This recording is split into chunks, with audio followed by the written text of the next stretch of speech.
kita harapkan juga pagi hari ini satu orang korban bisa ditemukan dan juga bisa segera dimakamkan. Ya, 2 orang narasumber kita juga sudah siap pagi ini untuk memperkaya informasi kita.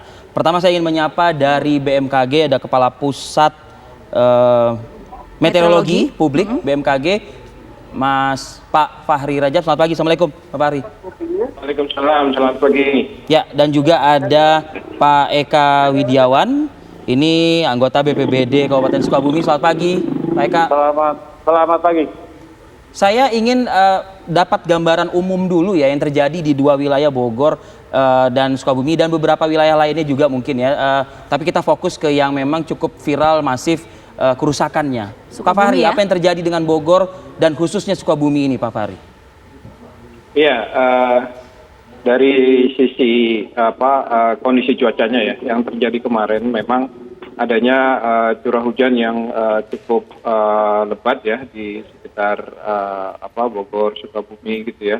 Dari hasil pengamatan kami memang cukup lebat hujannya itu di selatan di sekitar Bogor, Sukabumi. Nah, kondisi ini memang tipikal pola hujan yang terjadi di periode peralihan musim. Jadi saat ini kita kan sedang dalam periode peralihan dari musim kemarau ke musim penghujan. Jadi hujannya deras, tapi dalam periode yang tidak terlalu lama. Artinya bisa tidak seharian. Gambar yang ada di layar kita saat ini mungkin Pak Fahri. Ya, ini distribusi hujan di Jabodetabek kemarin pada saat kejadian. Jadi warna-warna ini apa mungkin bisa dijelaskan juga? Ya, warna ini menunjukkan intensitas hujan dalam 24 jam. Jadi kita lihat di daerah selatan ini merah memang ya, di daerah Cisarua, Bogor, Sukabumi juga ini di atas 100 mm dalam sehari. Artinya udah kategori sangat lebat. Begitupun di Jakarta sendiri kemarin memang hujannya juga lebat. Iya, terutama yang di pesisir ya. Iya, betul. Ya. Gimana Pak Fahri? Iya, jadi memang banjir kemarin di Sukabumi itu karena memang hujan yang memang intensitasnya cukup lebat kemarin. Tapi tidak panjang ya, karena kemarin kontributor kami Rizky Gustana melabarkan dari lapangan hujan itu kalau nggak salah mulainya jam 2 katanya. Lalu kejadian banjir bandang itu jam 5, jadi artinya tidak juga seharian ya hujannya ya gitu ya Pak? Ya betul, memang ini tipikal hujan di periode peralihan musim. Jadi saat ini kita sedang peralihan dari periode musim kemarau ke musim penghujan. Nah itu tipikalnya adalah deras tapi dalam periode yang tidak terlalu lama, 2-3 jam gitu ya. Beda dengan nanti ketika kita sudah masuk musim penghujan, apalagi di puncak musim hujan itu bisa seharian kita hujan. Nah, untuk intensitas hujan kemarin yang terjadi di Bogor dan Sukabumi, bagaimana Pak Fahri? Ya, untuk yang kemarin memang udah kategori lebat ya Mas, yang terjadi kemarin di Bogor, Sukabumi kemarin. Oke, saya mau ke Pak Eka dulu. Pak Eka, kita ingin update informasi terbaru Pak. Pasca banjir yang terjadi di Sukabumi seperti apa? Informasinya ada 1 orang yang masih dalam proses pencarian. Diperbaharui mungkin Pak? Ya, terima kasih. Pemirsa TV One, bahwa hari ini pencarian hari kedua. Hari kedua korban banjir bandang atas nama Bapak Ajo yang belum diketemukan. Hari kemarin kita sudah melakukan pencarian, alhamdulillah ada 2 orang yang sudah ditemukan. Saya perbaiki bahwa korban diketemukan 20 sampai antara 20-30 km dari TKP. Gitu. Jadi korban di Kecamatan Cicurug diketemukan sekitar daerah Cibadak, Parung Kuda, Kecamatan Cibadak, Parung Kuda. Hari ini juga kita akan mengerahkan penyisiran kali. Karena kali sekarang udah mulai nyusut, surut ya, dan tidak mungkin dilakukan dengan menggunakan rafting. Sehingga kita akan melakukan penyusuran kali melalui jalan darat pinggir kali. Saya kira itu mungkin untuk pencarian offshore. Pak Eka, jadi total sampai saat ini kita berdiskusi ini ada berapa korban jiwa ya Pak ya? Yang dilaporkan ke Pusdaop dan Posko BPBD ini ada 3 orang. Ya, Bapak Kasim, Bapak Nanang, dan Bapak Ajo. Yang 2 orang ini udah tinggal Bapak Ajo yang belum ditemukan. Oke, baik Pak Eka, Pak Fahri, nanti kita akan lanjutkan diskusi kita pada pagi hari ini mengenai cuaca ekstrim dan kondisi di Sukabumi seperti apa, tapi usai jeda kami kembali hadir.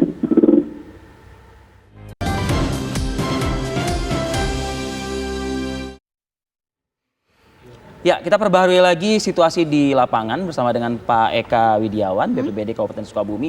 Pak Eka, sebetulnya Pak, untuk bicara kronologis, pada saat kejadian kemarin itu ya, itu derasnya air bercampur material, kayu dan lain sebagainya berasal dari mana Pak? Mungkin Pak Eka bisa sambil juga menggambarkan kepada pemirsa. Sumber air ini kan ada aliran sungai Cipari Cipencit ya. Ini sebenarnya awalnya dari kaki Gunung Salak. Biasanya air ini kecil, tetapi berdasarkan investigasi asesmen teman-teman bahwa di mata air Sungai Cipari Cipencit ini ada longsoran. Besok mungkin dari BMKG juga akan turun dengan kita untuk meninjau ke lokasi sumber air. Oke. Nah, karena intensitas hujan di Kabupaten Sukabumi hampir merata semua di Kabupaten Sukabumi hujan pada saat itu. Pak Eka, Ya, bandang itu datangnya dari mana Pak? Dari depan Bapak atau dari belakang Bapak awalnya? belakang. Dari belakang? Sini. Ya, dari belakang. Memang ada kali di belakang itu ya Pak? Atau Ada sungai? kali, nanti kita lihat. Boleh Pak, mungkin Jalan. sambil ditunjukin sekarang Kami Pak. jalan, ya. Ini salah satu rumah yang terkena dampak banjir bandang. Di sini ada kendaraan. Iya Pak, kemarin saya melihat. Nah, Ada 2 buah kendaraan Oke. yang hanyut sampai ke sana. iya Pak. Nah, Ke kali. dari lokasi kita berada sekarang menuju ke kali yang tadi Bapak akan tunjukkan, itu masih cukup jauh Pak? Sedikit. Ada, nanti kita lihat.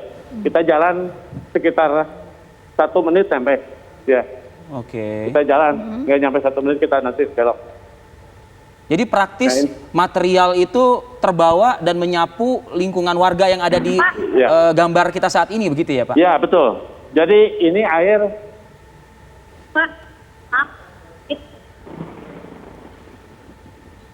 Silakan Pak Eka. Ini- Silakan Pak Eka. Ya, ini salah satu rumah yang terdampak.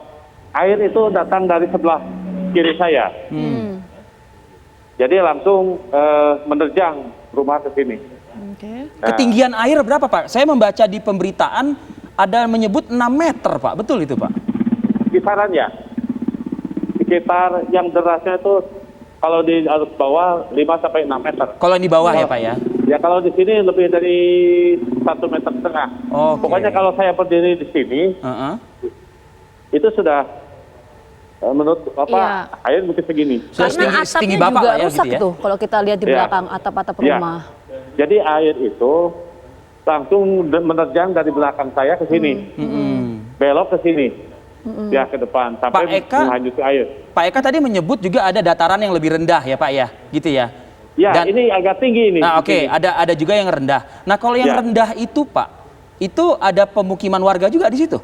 Banyak terendam, ya terendam. Oke. Nah ini ada, nanti kita lihat ke sini. Iya, iya. Total berapa rumah Pak yang terdampak Bangunan ini? lah mungkin ya? Heeh. Bangunan di 4 desa ini hampir 300 rumah. Hampir 300 Hampir rumah, 300 4 rumah. desa ya Pak ya? Ya 4 desa yang terdampak. Nah ini bisa kita lihat kondisi bangunan. Ini sumber air. Artinya Pelimpahnya air itu dari sini. Dari mana? Dari mana? Ini lihat, ada alat berat yang kita pak di sini. oh. Oke. Pak Eka, artinya kalau ngelihat kondisi rumah yang sampai sebegitunya, warga saat ini berada di pengungsian dong berarti Pak? Iya, Atau gimana? ya betul. Ada pengungsian. Nah ini, Oh, ada berapa ini orang sumber Pak? kali. Oh, ini Oke. kalinya. Ini. Oke. Ini sumber kali. Ini ada jembatan, saya berdiri di jembatan ini. Di atas ya? Ya, jembatan. Jembatan ini tersumbat oleh puing-puing. Tersumbat. Yang dilakukan Sehingga- pagi ini apa Pak? Yang dilakukan oleh alat berat ini apa pagi ini? Ini kita mengangkat puing-puing material longsoran. Oke. Ya. Sudah Material. total berapa truk yang membawa material longsoran Pak? Atau bandangnya? Untuk sementara 4 yang kita ambil ya. Hari ini kita lihat. Ini kondisi aliran sungai ini. Pak, yang di sekitar sungai, di bantaran terutama, ada pemukiman juga nggak Pak? Itu di belakang ini pemukiman semua. Yang kondisi 2 orang meninggal itu di sini. Oh, Oke. Oke. Di sini. Oke, Pak Eka, singkat saja Pak Eka, ini memastikan kan tadi ada warga yang kemudian di pengungsian. Ini memastikan kondisi mereka di pengungsian, sekaligus apalagi ini di tengah pandemi, protokol kesehatannya seperti apa di sana Pak? Kondisi pengungsian di kita sekarang masih disimpan di tempat-tempat umum seperti di sekolah untuk masjid. Iya, protokol kesehatannya bisa diterapkan tidak di sana, social distancing? Bisa. Ya, Oke. makanya kita sebar.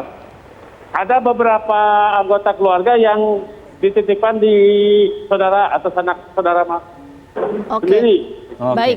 Baik Ini Pak. material ini. Ya, baik Pak Eka, kita akan update coba ke Pak Fahri. Pak Fahri tadi mengatakan bahwa ini kan masa peralihan ya. Nah, apakah kemudian berarti ini belum memasuki musim penghujan, Pak Fahri artinya?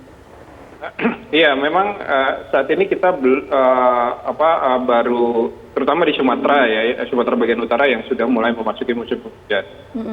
Tapi untuk Jabodetabek, Jakarta khususnya ya, kita belum memasuki musim hujan. BMKG Kapan membagi Pak informasinya memasuki musim penghujan? Iya. BMKG membagi Indonesia menjadi 342 zona musim ya. Tiap zona itu punya karakteristik pola musimnya yang berbeda-beda. Nah, tapi khusus untuk Bogor itu kita sebutnya daerah non zona musim ya. Karena memang tidak ada perbedaan yang jelas antara musim kemarau dan musim hujan. Untuk Indonesia secara umum Pak Fahri, Bu, diingatkan masyarakatnya, wilayah mana mungkin yang perlu berhati-hati gitu ya? Iya. Nah, ini prediksi kami untuk 10 hari pertama di bulan Oktober ya hujannya. Bulan Oktober ya, 10 hari pertama bulan Oktober ya? Iya, dasarian 1 Oktober. Nah, ini kita lihat yang sudah mulai hujannya cukup banyak menengah itu kan ya, Sumatera bagian utara, Aceh, Sumatera Utara, Sumatera Barat, Riau bagian barat ya, Bengkulu.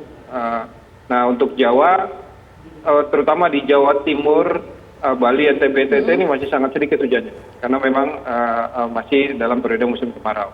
Untuk Jawa Barat sudah mulai ada hujan, terutama di bagian selatan, ya, Kalimantan Selatan, Kalimantan Timur itu masih kategori rendah hujannya. Di Sulawesi Selatan, Sulawesi Tenggara bagian selatan, dan juga di Maluku Utara. Nah, jadi memang beda-beda gitu ya. Untuk Jabodetabek sendiri, kita perkirakan musim hujan itu akan masuk antara akhir Oktober hingga pertengahan November. Akhir Oktober, yang intensitasnya ini ya kuat begitu ya? Iya, sudah mulai memasuki musim hujan. Kami mendefinisikan musim hujan itu ketika curah hujan dalam 10 hari itu lebih dari 50 mm. Artinya? Jadi, iya, artinya kategori sedang. Oke, Ya. artinya kategori Nah, sedang. itu udah kita kategorikan sebagai musim penghujan. Oke, Pak Fahri, terima kasih ya. Ini himbauan sekaligus juga mengingatkan kita semua dari BMKG agar mitigasi kesiapsiagaan begitu ya Pak Fahri ya. Betul. Karena yang perlu kita waspadai adalah dampak bencana hidrometeorologis dari kondisi hujan lebat ini, yaitu seperti banjir bandang, longsor, itu yang perlu kita waspadai. Terutama di musim peralihan seperti ini, di periode peralihan. Baik. Fahri Terima Rajab, kasih, Pak Kepala Fahri. Pusat Meteorologi Publik BMKG, terima kasih. Dan juga Pak Eka Widiawan, Pak, terima kasih Pak. BPBD Kabupaten Sukabumi sudah berada di lokasi dan menggambarkan. Tetap jaga kesehatan dan keselamatan kita semua ya Pak ya. Terima kasih. Baik, selamat bertugas kembali Pak. Nah itu tadi mewaspadai ada beberapa titik ya khususnya di wilayah Jabodetabek nanti akhir Oktober ya akan ada hujan dengan intensitas sedang.